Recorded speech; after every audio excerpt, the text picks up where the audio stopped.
E eu queria hoje propor a você que nós abríssemos a palavra de Deus no livro de Atos dos Apóstolos. Atos dos Apóstolos. Atos dos Apóstolos, no capítulo 5. Vocês estão podendo abrir a Bíblia aí em Atos dos Apóstolos, capítulo 5? Todos nós aqui, você em casa, em qualquer lugar, vamos ler Atos dos Apóstolos, no capítulo 5. Eu quero falar hoje sobre casamentos em acordo contra o Espírito Santo. É um tema meio pesado, né? Casamentos em acordo contra o Espírito Santo. E alguns que ouvem isso a princípio já dizem, vira essa boca para lá. Tomara que nada caia aqui em cima da minha casa. Não há o que temer para quem anda na verdade. Agora, eu desejo mostrar qual é o espírito de um casamento em acordo contra o Espírito Santo. E não tem apenas a ver com os elementos imediatos ligados à história de Ananias e Safira. Ananias e Safira não foram os únicos seres humanos que viveram um casamento que fez uma aliança contra o Espírito Santo. Aqui está dito o seguinte, em Atos, no capítulo 5. Entretanto, certo homem, começa com entretanto, evocando o contexto antecedente, que era de um monte de gente exercendo a generosidade e doando bens, propriedades, casas, dinheiro, valores diversos, e os depositando aos pés dos apóstolos, em razão de cuja generosidade as pessoas no grupo, na comunidade da fé, iam sendo atendidas conforme a necessidade de cada um. E aí, anteriormente a isso, tem o exemplo de Barnabé, que era companheiro de Paulo em algumas das jornadas, na viagem inicial de Paulo, e ele foi fundamental na introdução de Paulo na comunidade da fé, porque quando Paulo se converteu, muita gente não confiava nele. Barnabé teve esse coração generoso, corajoso, valente e solidário quanto a incluir Paulo. E aqui se diz que a generosidade dele também era desse tipo, capaz de vender o que tinha, como no caso aqui era um campo, trazer o dinheiro correspondente e depositar aos pés dos apóstolos para que esse recurso fosse distribuído entre os mais necessitados. Então o capítulo 5, verso 1 começa com um entretanto relacionado a esse contexto anterior. Certo homem, chamado Ananias, com sua mulher Safira, vendeu uma propriedade, mas de acordo ou em acordo com a sua mulher, reteve parte do preço e, levando o restante, depositou aos pés dos apóstolos. E esse depósito que foi feito aos pés dos apóstolos foi feito com base na seguinte mentira: eis aqui o correspondente ao valor de uma propriedade que nós vendemos. E nós a trazemos e depositamos aqui o seu valor inteiro como alegria nossa para ajudar os mais necessitados. Foi isso que eles tinham dito, em razão do que estavam mentindo. Esse era o acordo deles. Vamos guardar uma parte, vamos doar uma outra, mas você não conta o valor total, nem eu conto tão pouco. Esse era o conluio conjugal que eles estavam praticando, mentindo acerca de algo que tinham feito. Eles mesmos, ambos, conheciam o valor total, conheciam a ocorrência inteira, mas tinham feito um acordo para criarem uma realidade diferente daquela que correspondia à verdade. Então disse Pedro ao marido, e só ele, depois do depósito ser feito aos pés dos apóstolos, isso aqui não é o Banco do Vaticano, não.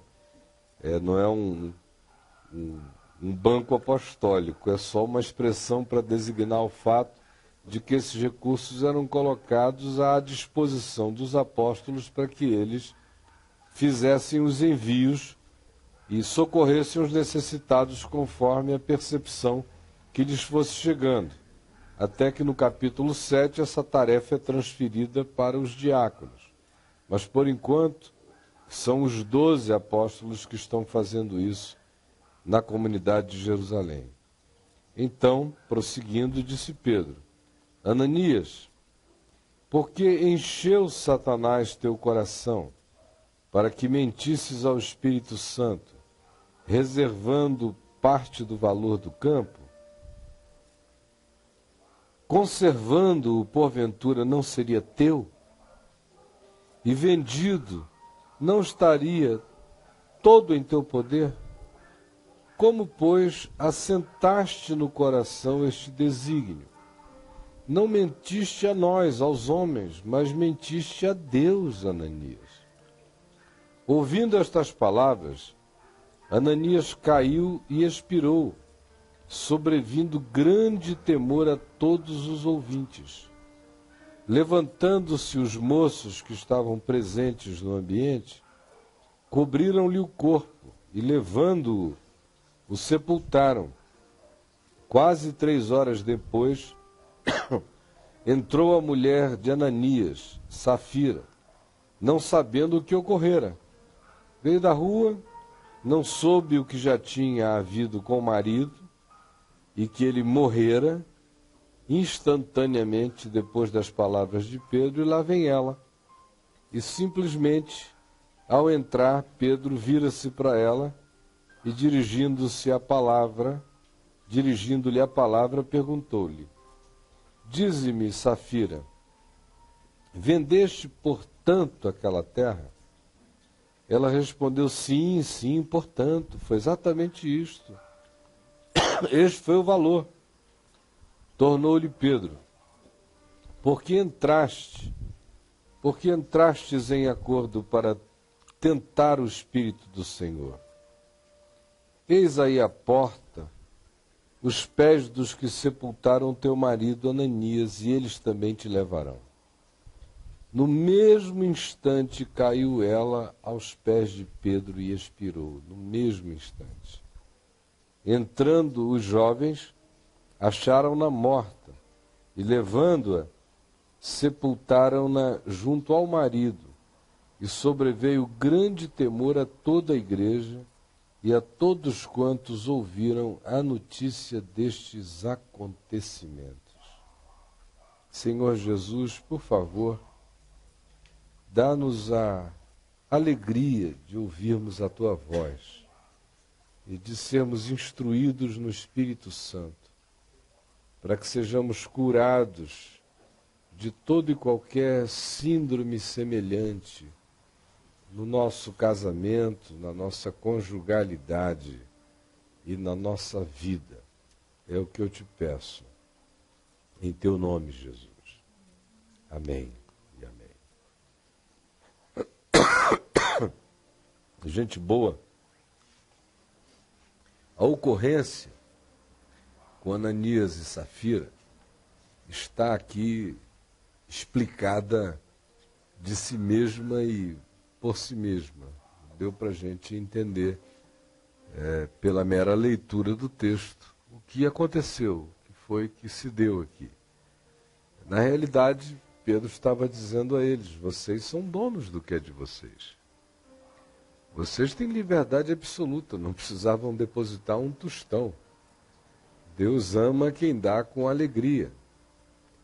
Mas não é porque não é obrigação trazer qualquer coisa, é todavia mandamento que a nossa vida seja sim, sim e não, não. E o que diz passar sempre procede do maligno. De fato, o que a gente está assistindo aqui nessa ocorrência é o aplicativo dramático da palavra de Jesus no chamado Sermão do Monte, quando disse isto: não jureis nem pelo céu, nem pela terra, nem por qualquer outra referência. Seja, porém, a vossa palavra sim, sim e não, não, porque o que passar disso já está em conluio com Satanás, já está em conjugalidade com as trevas, com o maligno. Então, voltando a Pedro, o que ele dizia era, primeiro a Ananias, você tinha direito total sobre o que é seu. Aqui não existe essa tirania de vende lá e tem que depositar aqui, não existe essa obrigação, não existe nenhuma maldição, não existe nenhuma lei exterior, não existe nenhuma obrigatoriedade. Tem que ser verdade, tem que ser espontâneo, tem que ser o resultado da generosidade, tão somente isto. Porque Deus ama a quem dá com sinceridade e com alegria. Mas já que tu trouxeste, tu não devias ter dito aqui a mim que tu estavas trazendo o valor completo. Porque também era teu direito dizer, olha, eu estou dando aqui 10%, 20%, 50%. Eu não precisava dizer nada, só dizer, eu quero dar uma oferta. Mas o que tu não podias era querer fazer um marketing pessoal, de falsa piedade, de hipocrisia, tentando impressionar aos homens e a Deus, porque tu pensaste que estavas mentindo a mim e aos meus amigos aqui, vindo nos contar essa história de que tu vendeste um campo e trouxeste o valor inteiro para doação. Isso já é resultado de inveja, de comparação, de competição, já é dissimulação, já é desejo de seduzir os demais do ponto de vista social. Isso já é mentira. Como? Autopromoção, é marketing, né? É autopublicidade. Então, tu não precisavas de nada disso. Agora, o que pesa sobre ti foi a mentira de tu quereres nos impressionar e impressionar aos demais com uma conversa que era totalmente desnecessária. Podias nada dar, podias dar o que tu quisesse, podias dar inteireza do valor. Mas o que tu não podias, sob hipótese alguma, era usar desses artifícios para que tentasse impressionar a todos nós, promoveres a ti mesmo em relação ao próximo, entrares numa perspectiva competitiva de generosidade, o troféu dos generosos, e não poderias estar fazendo isso com essa disfarçatez horrorosa e em acordo com a tua mulher. De modo que, além do que tu fizeste, tu ainda te corrompeste e corrompestes um outro, e vocês dois fizeram uma aliança de mentira na conjugalidade de vocês para fazerem a mesma coisa. Tu não mentiste a homens e sim a Deus, ao Espírito Santo.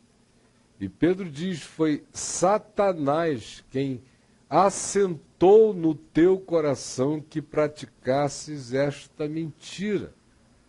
Porque parece difícil para a gente crer que não existe boa mentira. Que a nossa vida tem que ser sim, sim, não, não, porque o que disso passar vem do maligno. É assim que é assim que sempre será. Por isso Pedro não se equivoca quanto a dizer foi Satanás quem assentou isso no teu coração, essa edificação, essa pedra de esquina que foi plantada aí, foi o diabo que colocou essa referência para a construção dessa catedral de marketing pessoal, de hipocrisia e de mentira no teu coração e no coração da tua mulher. Não mentistes aos homens e sim a Deus. E quando isso lhe foi dito, ele caiu morto. Aí vem logo depois a mulher dele, a Safira, sem saber de nada, como a gente viu. E aí Pedro volta-se para ela e diz: escuta, Safira, foi portanto mesmo que você e Ananias venderam aquele campo? Era uma segunda oportunidade.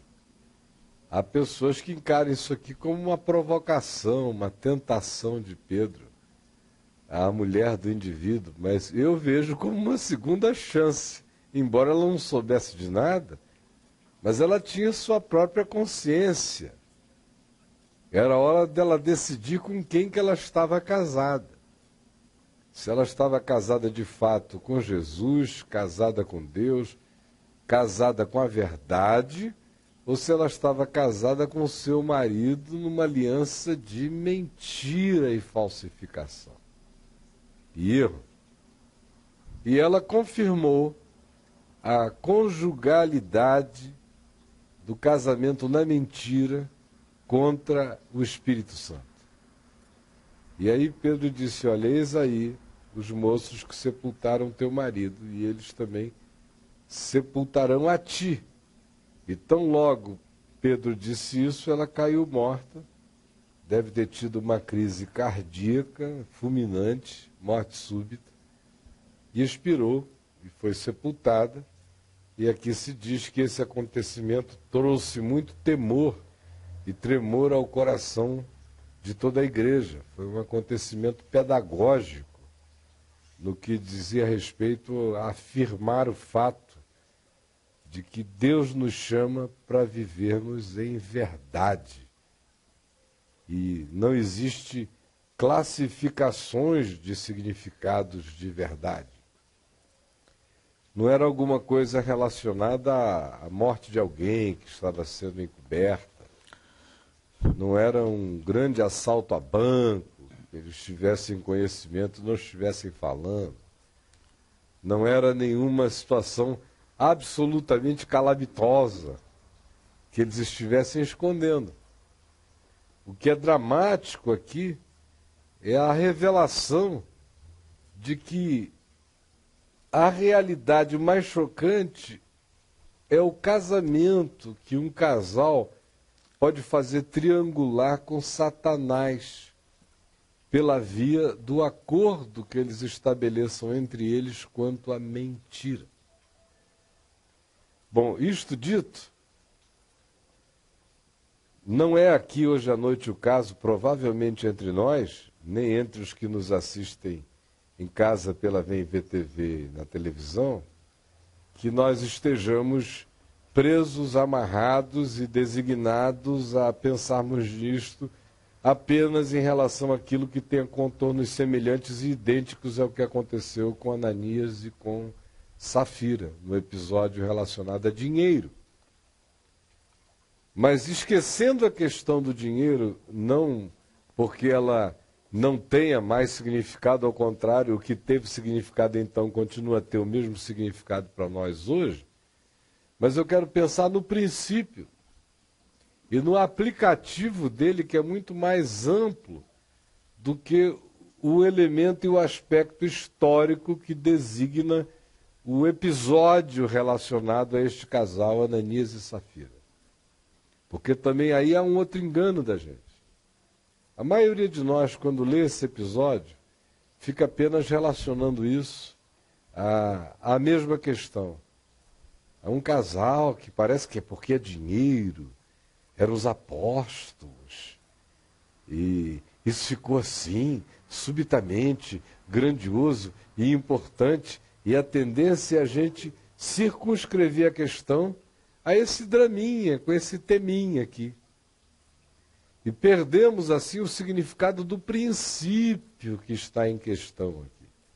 Indicado, apontado, e que nos vem como exortação e como realidade para que a gente medite e pondere. Pois não, Marcelo? Eu já vi um caso de uma pregação sobre dinheiro, sobre oferta, dizendo que, olha, o Velho Testamento era 10%. Agora no Novo, olha o caso de Ananias e Safiras, é tudo. Senão pode custar a própria vida. É. Até esse tipo de manipulação desse texto eu já vi. Se um cara desse fizesse uma coisa desse tipo na frente de Pedro, quem caía morto era ele, né? Bah! A mentira era muito maior que ele estava cometendo, e a manipulação e tudo mais. Mas, seguindo adiante, a gente tem a tendência a deixar isso preso às configurações determinadas pelo texto, quando de fato o princípio que está aqui implicado é de uma abrangência extraordinária, no todo da nossa vida, da nossa individualidade. Mas hoje eu quero me restringir à perspectiva da conjugalidade ou dos vínculos da gente. Não só para nós que estamos aqui, mas para você que esteja em casa, casado, tendo seu relacionamento. Eu queria que você prestasse toda atenção e pensasse naquilo que possa ser algo que carrega implicações para a construção da sua existência. Acerca do que eu estou me referindo? Eu estou falando da realidade de que um casamento é um acontecimento profundamente espiritual, um vínculo entre dois seres humanos na conjugalidade. Pedro, que está aqui em questão, nos diz na primeira epístola dele, no capítulo 3, que os maridos devem tratar as suas esposas com toda a consideração, dignidade, bom senso, sabedoria, considerando a mulher como parte mais frágil, para que não se interrompam as orações dessa conjugalidade. Que os maridos devem aprender a viver a graça comum de vida que ele e a companheira têm. E conquanto essa seja uma palavra explicitamente dita ali aos maridos, é válida na mesma perspectiva às mulheres. Não com os mesmos argumentos, mas fundado no mesmo fato de que eles são herdeiros da mesma graça comum de vida. Para que não se interrompam as orações deles. Isso é um negócio extremamente sério. Evoca o princípio de Mateus, capítulo 18. Quando fala de 2 reunidos em seu nome, 3 já é uma adição comunitária praticamente, mas a conjugalidade sempre são 2 reunidos em nome dele. E a promessa é: eu estarei no meio desse casal.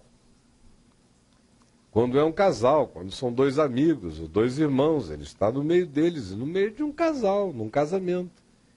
Tem que haver aquela sinfonia da verdade, do amor, da consciência comum de perdão. Tem que haver a espontaneidade de um vínculo que não se corrompa pelo ódio, nem pela amargura, nem por qualquer uma dessas coisas. E o Senhor diz: eu aí estou no meio deles. É o mesmo princípio. Mateus 18, primeira epístola de Pedro 3.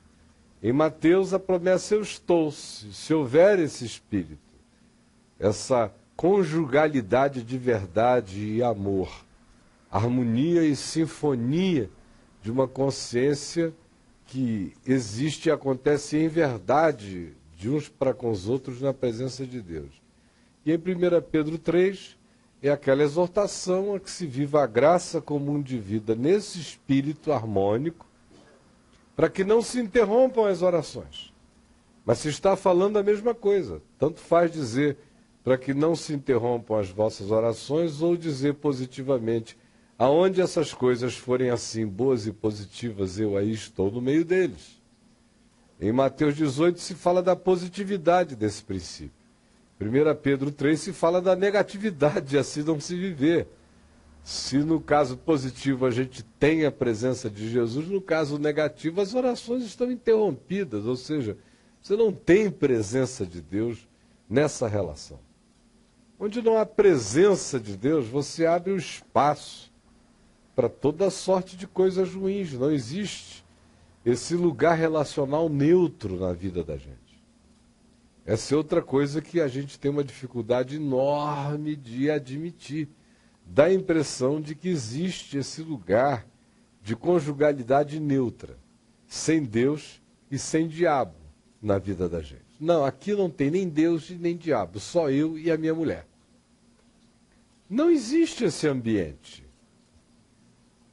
Nenhum ateu consegue essa façanha.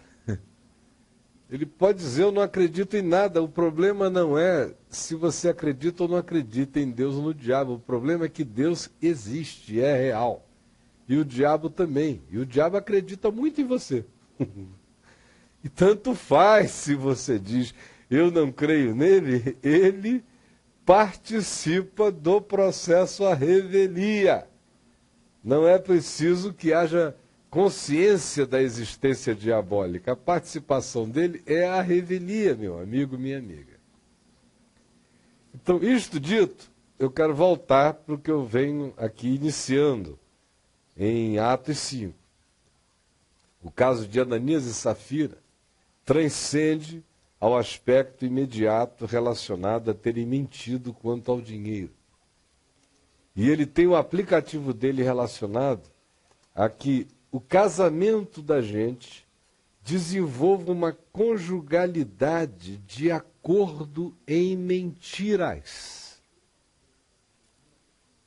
Um casamento que desenvolva um acordo em mentiras.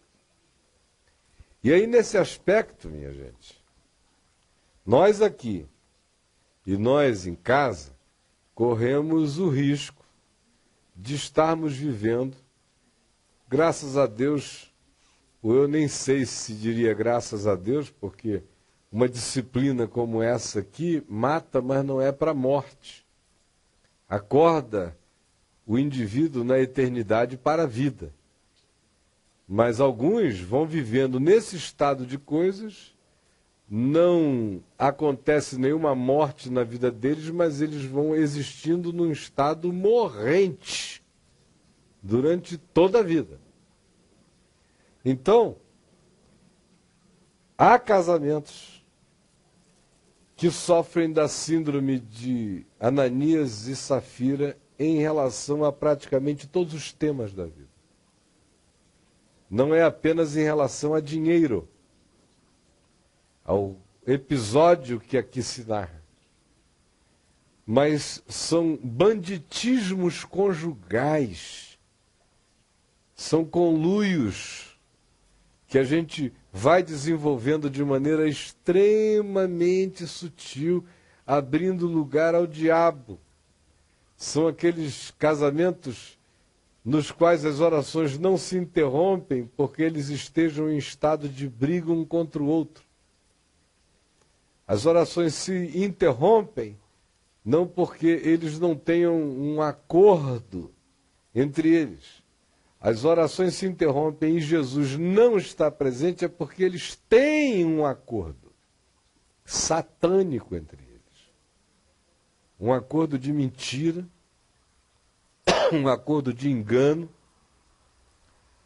de auto-engano algumas vezes, mas de engano deliberado na maioria das vezes. Um acordo em torno de compreensões patológicas, cujas motivações podem ser as mais diversas e os aplicativos desse acordo também variados na vida do casal. No caso de Ananias e Safira foi um episódio relacionado a dinheiro. Não se diz que eles praticavam isso em muitas outras dimensões da vida, mas nessa dimensão eles praticaram. Agora, existem casais que não vivem experiências episódicas desse acontecimento. Eles vivem esse estilo de vida em áreas as mais diversas. O cara apenas diz para a mulher: eu só não quero que você faça nada sem que eu saiba. E a mulher diz para o marido: é a mesma regra de mim para você. Não faça nada sem que eu saiba. Mas quanto ao mais, parece que eles entendem que casamento é um aquadrilhamento. É a formação de um bando de dois.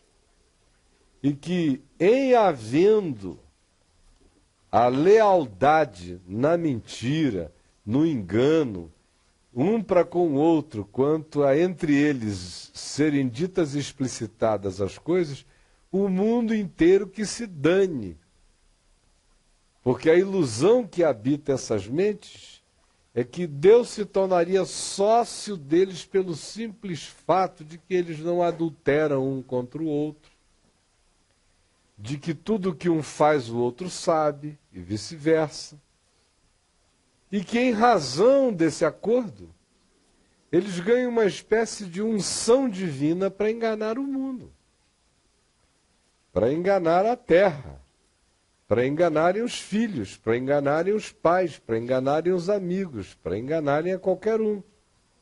Eles viram um Bonnie and Clyde na espiritualidade, na relacionalidade, em qualquer outro nível da vida deles.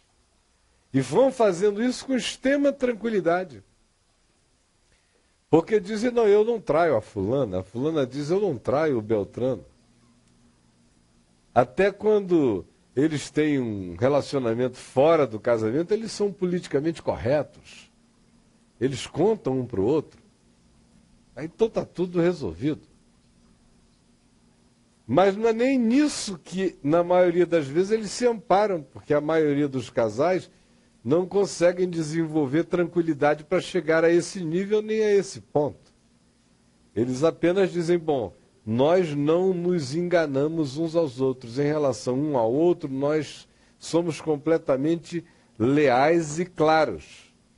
É a presunção de que a sinceridade na mentira, mas que seja uma sinceridade no falar a verdade da mentira, que eles vivem para todos os demais, mas falarem um ao outro, anula a mentira conjugal deles diante de Deus na prática dela com relação à totalidade da existência. Estão me compreendendo, meus irmãos?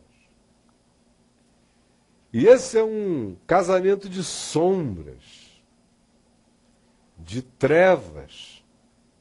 A gente vê aquela advertência de Paulo para que a gente não se ponha em julgo desigual com os incrédulos. Aqui não há um julgo desigual com os incrédulos, existe um julgo desigual, existe um julgo igual na mentira. É um julgo igual na sombra. É um julgo igual no engano. É, de fato, um julgo igual no banditismo.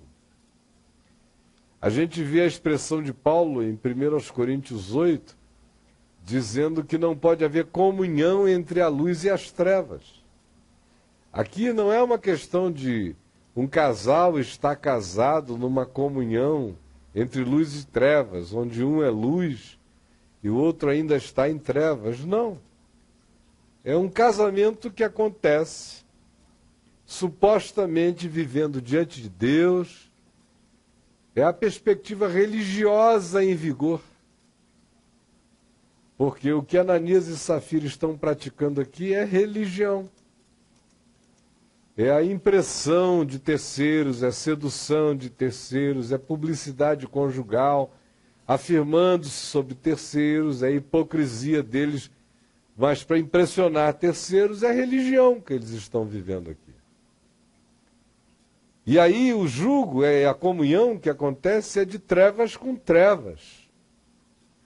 Embora eles estejam dizendo que fazem isso na presença de Deus, que eles vivam diante de Deus. E parece que o coração deles desenvolveu aquele engano de que, como Ananias não engana Safira e Safira não engana Ananias, Ananias sabe exatamente o valor e Safira sabe exatamente aquilo a que corresponde, eles podem sair por aí dando pernada nos homens e mentindo a Deus em relação a qualquer que seja o tema da existência. Eu queria que a gente fizesse um exercício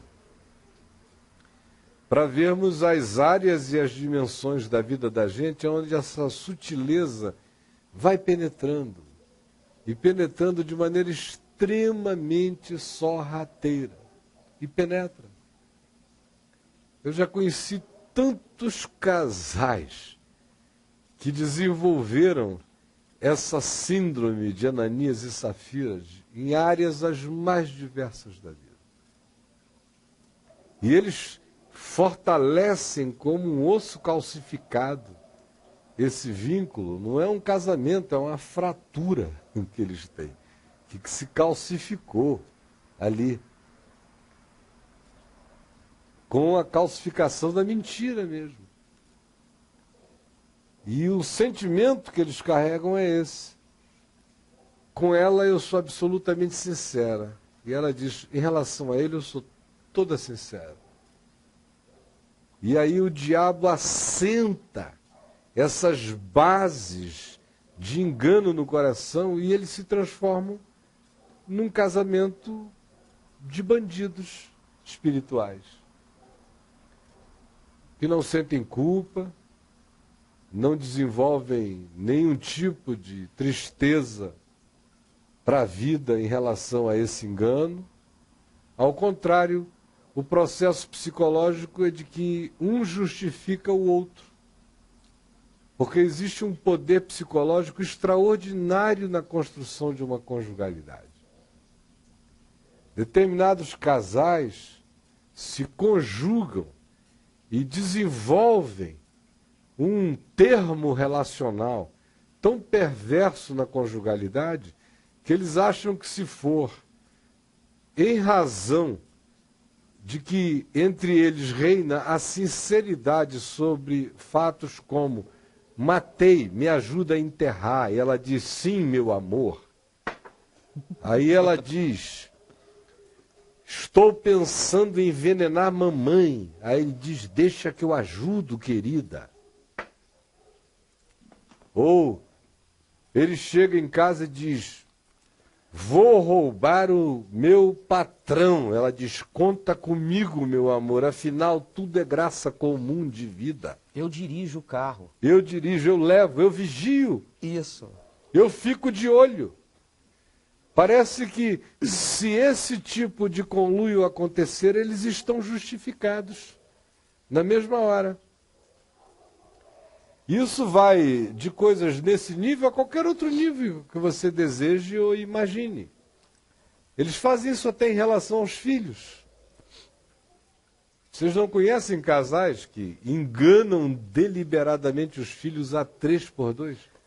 Mas mentem direto para os filhos. Um dia os filhos acordam e quando descobrem quem são esses indivíduos, quem morre de susto não são os pais, são os filhos. Ai, meu Deus. Quem são seus pais? Bonnie e Clyde. Bonnie e Clyde. O cara é filho de Bonnie e Clyde. É uma loucura o que eles fazem a respeito de tudo. A conjugalidade tem esse poder de produzir muita luz ou de produzir muita treva. Vocês estão me compreendendo? Porque gera uma simbiose quando isso acontece. E é uma simbiose de treva, de sombra, não de luz nem de verdade. E quando há essa simbiose, existe também um mecanismo de transferência de responsabilidade. E, além disso, um mecanismo de justificação recíproca. E isso gera um processo de entorpecimento da consciência individual, porque cada um transfere a sua responsabilidade para o outro. E assim eles se anestesiam na mutualidade dessa transferência. É o espírito do swing espiritual. A mulher não sai para trair o marido com um cara na esquina. Eles entram num acordo, escuta, vamos convidar o Joãozinho e a Maria, e aí eu já estou cantando o Joãozinho, você canta a Maria, para a gente sair, depois a gente, no meio da noite a gente dá uma trocada. Eu pego a Mariazinha e você dá para o João. Vai ser bom para você, porque o João, você não conhece o João, não conhece a Mariazinha. Depois a gente faz isso com todos os nossos amigos. Mas como os dois estão sabendo... Não tem traição. Não tem traição. É o espírito do swing. É um swing com aplicativos em todas as diversas e demais áreas da vida. Isso gera uma densidade de treva dessensibilizada, de treva sem arrependimento, de treva fazendo transferência de responsabilidade e diluindo a gravidade do significado do que eles estão fazendo, colocando a conjugalidade num caminho de morte profunda, de doença, de juízo, que é um negócio extraordinário. Fica aquele casamento de Adolf Hitler e Eva Braun, para o qual cada um é o meu amor extraordinário. Porque ela sabe de todas as minhas loucuras, eu sei de todas as dela, nós temos um acordo e é treva profunda naquela conjugalidade. Eu vejo isso acontecendo muito no ambiente religioso entre o pastor e a sua esposa, pastora. Aqui nesse Brasil, para a gente não falar do mundo, pelo amor de Deus, o que tem de casamento de pastor e de pastora, que é um casamento de Ananias e Safira da pesada, não é brincadeira. Um desmata, o outro desesfola. Um enfia a faca e o outro limpa a cena. Mas é conluio e mais conluio. É uma entidade conjugal do mal. Embora a desculpa deles seja sempre essa. Eu e ela somos sinceros um com o outro. Eles querem se justificar nessa pseudo-sinceridade de que em relação um ao outro, todas as maldades deles estão em um processo de acordo. Eles estão aliançados na morte um com o outro. E isto os justifica. Tamanha é a idolatria do casamento na cabeça das pessoas. Porque isso também é fruto dessa idolatria do casamento. Tem gente que imagina essa superioridade do casamento sobre o Evangelho. O que a gente vê todo dia nesse chat aqui. O cara nos conta histórias, ou a mulher nos conta histórias contra o Evangelho de todos os modos possíveis. E aí diz, mas eu estou sofrendo essa afronta do meu marido ou da minha mulher contra o Evangelho. Eu não aguento mais, mas a igreja me diz que eu tenho que ficar nesse casamento, senão eu estou pecando se eu sair dele.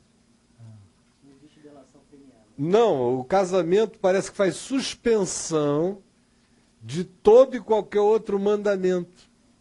E debaixo desse casamento vale tudo o que não vale na vida em nenhuma dimensão, mas sob a conjugalidade é permitido. E a outra parte tem que aguentar quando uma parte não está em acordo.